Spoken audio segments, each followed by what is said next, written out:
Alright, what is good, YouTube? My Melanated Alchemist out there. It's Natural Shaman here. We coming with y'all with another fire spiritual video. And today's topic is altars.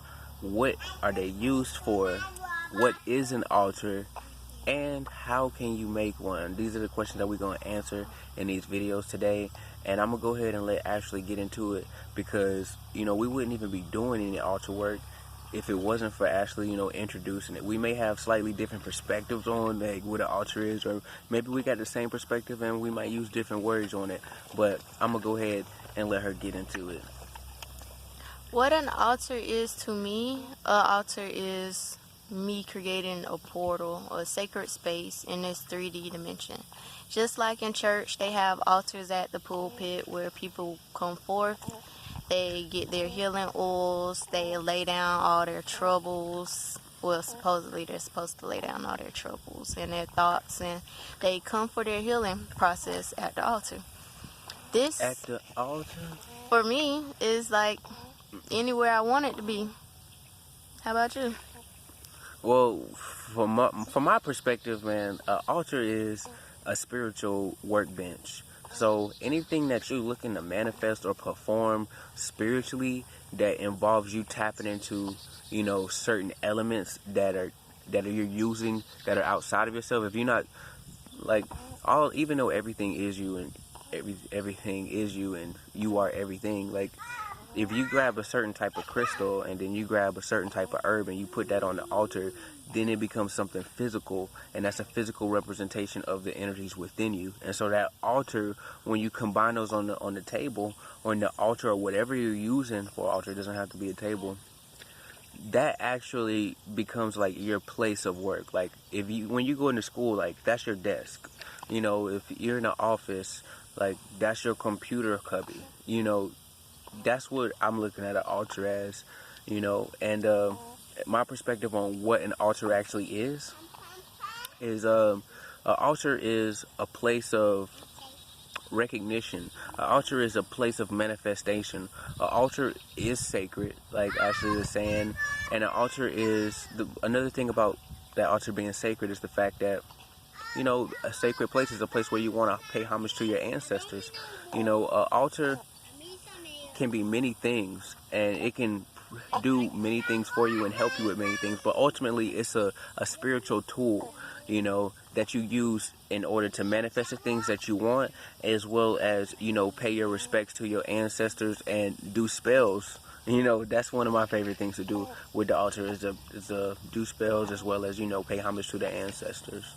So let's go ahead and get into how can you use an altar, or what can you use an altar for? You can definitely use the altar for Jakey, get that stroller out of here. Protection, for working on whatever endeavor you have, for healing. What'd you like to use your altar for? I like to curse motherfuckers. I'm just playing. But yeah, definitely. So a lot of the time, everything that we do as far as spell work, we use an altar. Straight up. We gathering the crystals that we need. We're gathering the herbs that we need. We gathering the right type of elemental parties, right? So we're going to have some fire representation. We're going to have some earth representation. We're going to have some wind representation. We're going to have some water representation on that altar.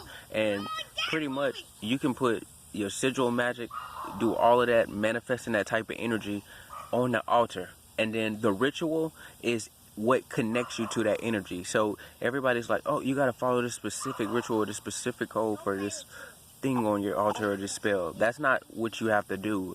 A ritual is just something that you do repeatedly multiple times, and the ritual is whatever it takes to get you in that mental spiritual state in order to manifest what you're looking to manifest. So if you're looking to manifest protection, whatever you got to do, if you got to drink a couple shots of tequila to go ahead and get into that vibe, or smoke a blunt to get into that vibe before you go ahead and hit up your spell, then that's what you need to do in order to pull in those energies, because we all know that herbs and different spirits invoke certain types of energies, and it's very manipulative. A lot of people, one thing that we put on our altar is a pentagram, right? And we put our pentagram right side up. A lot of people put theirs upside down, but the upside down pentagram is really just out there just to confuse people, right? A lot of people want to say, oh, that's the devil horns and all that, but what it represents is the head, arm, leg. That represents you, right? So that represents the fact of you being part of each one of those elements. Also, it represents earth, wind, fire, air, and ether, right? So you got all of these three elements that are also represented in that 5-pointed star that's sealed off, right? So when we're talking about sealing that off with them elements, what we're talking about is sealing off a portal. So if y'all do some research or look into it, I mean, we might not get like super deep into it because we don't want to give all the sauce, you know what I'm saying? Unless y'all trying to, you know, book some classes or some shit like that. But definitely 100%, we want to make sure that we tapping into the elements, you know, and each one of those elements is what creates this universe. And so by tapping into those elemental energies and tapping into those frequencies, we're able to, you know, match the frequencies. Almost like when gears are moving, if one gear is moving faster than the other gear, it's not going to mesh. But the whole point of doing that ritual is to make sure your gears, your energetic frequency, your vibrational frequency is matching along with what the universe is putting out, right? So you plan on doing whatever type of spell it is. If that requires Pluto energy, then you need to go ahead and make sure that you got the different type of elements and different type of physical things on that altar that are going to manifest that type of vibrational frequency. That if you tapping into the Pluto energy, if you're looking for communication and things of that nature, then you want to make sure you tapping into that Mercury energy, right? So if you're looking for protection spells, you want to make sure that you're going to use the elemental frequencies, use those things that are matching up with the spiritual element to match up with you, which you are everything. And so it's just making sure all the energies are on accordance. What's your perspective on, you know, how you can use an altar? You can use your altar with, well, the things we mentioned before, spell word, connecting to ancestors. In some certain situations, people don't technically know their relatives, wasn't raised with them, you know, due to circumstances, got separated from them. So they might not technically know. So for those particular situations, I would suggest petitioning to those ancestors known and unknown, you know, highly evolved, because you know you definitely don't want to start with like the lowest grumpy ones and stuff like that. They might really spook you or something, you know. But you definitely want to contact them, and if an offering is what you want to do, go for it, you know. If you knew or you like a particular food, you want to do it, don't just think of like, oh, this food is going to them, but think of it as this food is energy. This energy that I would put into my body, I want this energy to go into allowing me to connect with them and build a stronger bond with them. I want to know this, you know, and I want to know that. Be specific, but direct it to your ancestors with the utmost intentions, because it is like, you know, it is a real thing. It is spirituality, and it does intensify at some cases, you know. You will definitely get the noises in some situations, you know. You might get a little bit of movement from your ancestors. You might get a little visuals from your ancestors coming directly from your altar, and it's all right. It's nothing to be afraid of, to be scared of. It's something that's sacred, something that has been within our DNA. We've been doing these things for years and ages of time, before time, you know. All of this is natural. It's natural. So one thing that we want to talk about as far as the whole altar thing, and that's when we're talking about the ancestors, is when you want to communicate with a past relative, everything carries energy. So the whole point actually was saying about offering up fruit or something like that. It's basically things that you knew that particular ancestor was tied to vibrationally. By gathering the things that your ancestor is tied to vibrationally, as well as you can put a picture or something that they owned or anything like that, you bring that and put that onto the altar and manifest that presence, right? So you want to meditate on that. You even set that up, light them a candle, you know, drop them off a cake, you know what I'm saying, if they light cakes, or pack of cigarettes if they smoke cigarettes, like anything that will connect them based off of their pleasures or their desires that they were attached to in this three-dimensional reality. That's actually going to be like a beacon of light. So like if you think about everything is energy and all these dimensions are tied into one, and that altar is what connects you through the different dimensions where your different ancestors are. Well, by putting out something that attracts them vibrationally will actually call them to you. So they might even show up in your dreams, you know, and you have full-blown conversations with, you know, your past relatives and have questions answered. And, you know, man, you could even ask them, you know, hey, hook me up with this in the spiritual realm. I need some protection or whatever like that. You know, I miss you. You can solve, you know, past issues that you had with people that have passed just based off of, you know, recognizing them. And the thing is, especially if people weren't spiritual and they passed on, they're closer to this reality than you actually think. They're not even dimensions away because they still had attachments here and they weren't quite ready to leave yet. So they still like in the fourth and fifth dimension, you know, in their astral bodies, and it's really easy to get in contact with them, especially if they haven't elevated or ascended past those levels. But let's go ahead and get into what was the last thing we were going to get into? Oh yeah, different ways to make an altar. So I don't want y'all to think like, if y'all seen pictures of our altar on in the room, in the back room that we use as an altar room, and we got a big table with all our different herbs and different candles and our flowers and all of that stuff and our crystals. I don't want y'all to think that y'all have to go all out. Like literally, if you looking to set up an altar, you can open up a shoebox, and as long as you put the right intention to it, it's going to have the exact same effect. Exactly. It could be anywhere. Outdoors, in your car, your office. You know, you got a computer desk. Go ahead and put up, you know, a glass of water or a bottle of water that you don't open in particular, you know. Have a little bit of scented oils around there and put your crystal on there. Nobody has to know what it's there for. Exactly.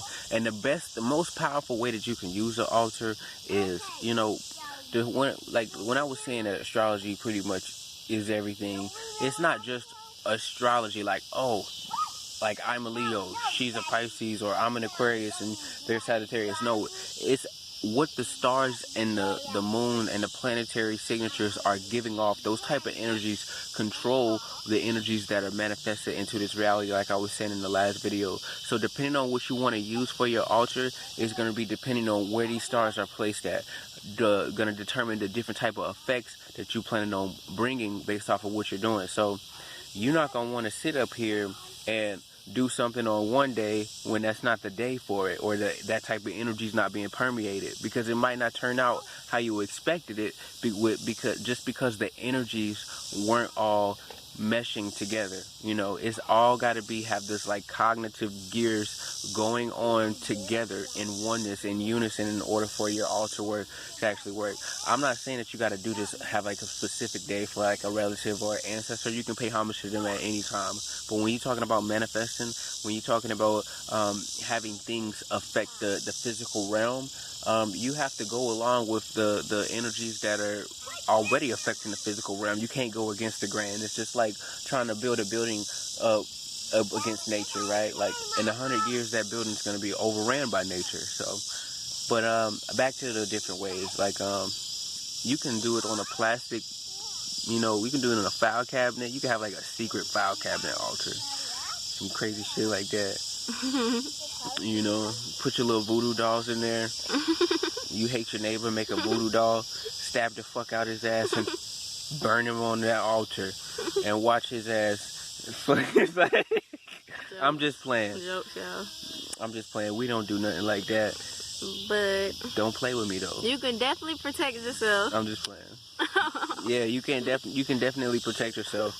I mean, there's some people out there that's doing crazy stuff like that. You know, I'm about to grab this bat eye and this frog leg foot, and I'm about to boil this up, you know, and then smoke it like in front of the altar.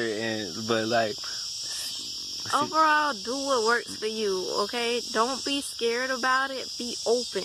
You know, that's the worst thing you want to do, be scared about it. You're like, oh, I don't know if I want to dabble in this. Go for it. If it's in your intuition to do it, do it. Try it. Try it. You know?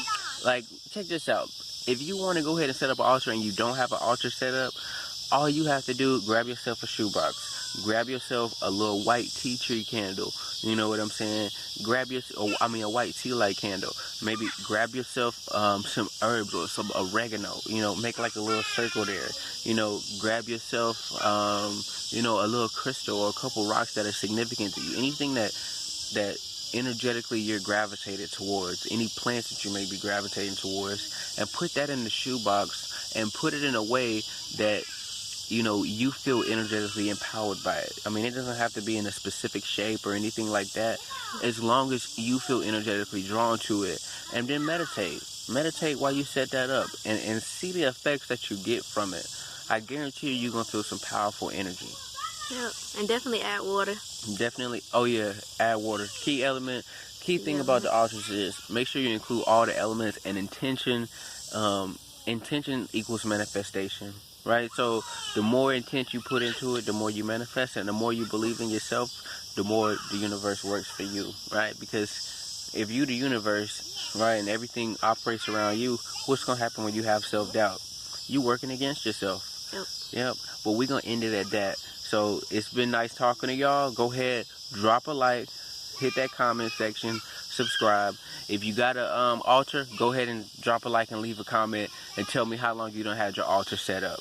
Ashley and I have had altar set up for probably what, 2 years now? 3 years? Longer than that? Yeah.